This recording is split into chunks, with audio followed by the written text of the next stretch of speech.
This is Nayara Energy presents Effective Player of the Match. It's time to look back on the third and final ODI of the India-England series, where India smashed 356. They won by 142 to complete a 3-0 sweep.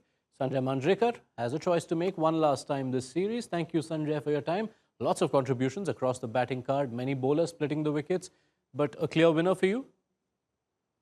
Yes, I just took the target, way beyond England's reach.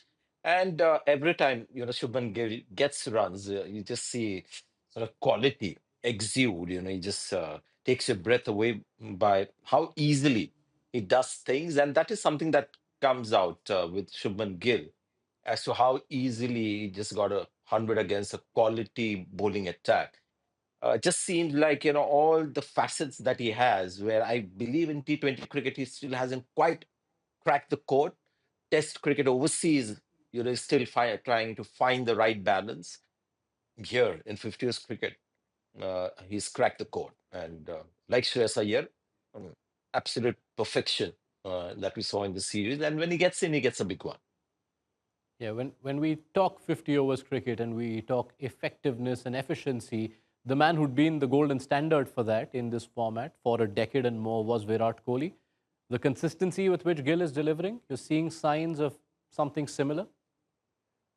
Yes, and while on this topic, I know I'm not talking so much about Shubman Gill, but when great players play for a long time, there was a time when Tendulkar, when any new player would come in, somebody like a Virendra Sehwag, or after that, whoever, Virat Kohli himself, there's always a comparison with the great man who's been on that journey for a long time. It's almost like he's running a marathon, and then somebody just joins in fresh in his prime, and then there is comparison. So it's a little unfair as well.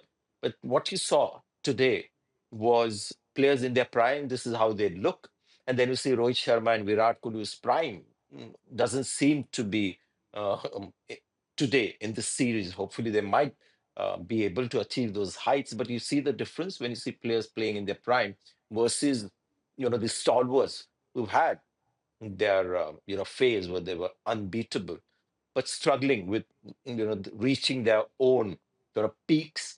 And it was just evident for everyone as to how easily it comes to somebody who just come in and has a bit of form, and how it gets tougher as the journey gets longer and longer. Gill had himself in sublime touch going into the 2023 ODI World Cup, but there was an injury just before the World Cup. It saw him miss a couple of games, and then he worked his way back. Eventually had a fruitful World Cup, but this time going into the Champions Trophy, you feel like this is a tournament that he could just grab by the horns? Yes, it's a bit like how Virat Kohli would be your man to pick to have a great tournament, especially 50 overs tournament. You'd pick Virat Kohli to get the runs and get most player of the match awards. Subman Gill seems to be that kind of a guy. And if he at all, gets to become or becomes the player of the series and takes the tournament by storm, and the whole world gets to see him on that stage, there's one thing for sure: whatever he'll do, he won't have to work too hard at it. It will come quite easily. That's the kind of gift and ability that he has, especially in this format. Yeah, India are going to hope it continues to come that easy in the weeks ahead as they try to land a Champions Trophy again. Thank you so much, Sanjay Manjrekar, for Thank making you. the pick for us. Comprehensive and clinical from India, led by Shubman Gill's century, and for that, Shubman Gill is the winner. This was Nayara Energy presents Effective Player of the Match.